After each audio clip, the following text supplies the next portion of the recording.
Hey! Si je te disais que le coup de foudre, ça existe pas. Je pense que t'as tort. J'ai vraiment raison.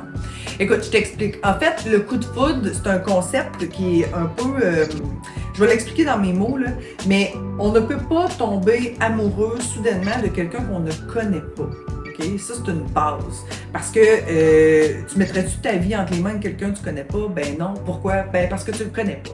Fait que de tomber en amour avec quelqu'un que tu connais pas, on appelle ça le coup de foudre, mais en fait, ce qui se passe, c'est que souvent, ton corps va reconnaître des indices, va reconnaître des micro-affaires qu'il connaît du passé, puis ce qui le rend très sécurisé, qui le rend bien. Ça peut être associé à des bonnes expériences, puis tout ça du passé, ou à des triggers au niveau de troubles affectifs, de troubles d'attachement, par exemple, tout ça. Donc, le sentiment que la personne ressent dans un coup de foudre, c'est souvent lié à de l'anxiété. Une espèce de stress qui est comme pas désagréable, mais qui est pas agréable non plus.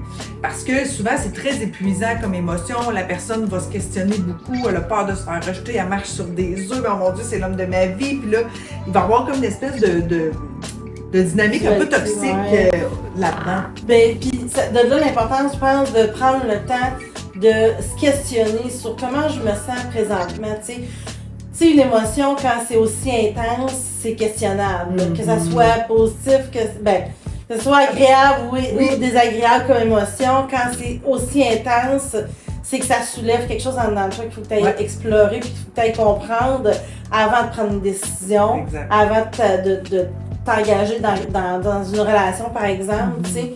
Fait que je comprends ton concept. Ça va comprendre.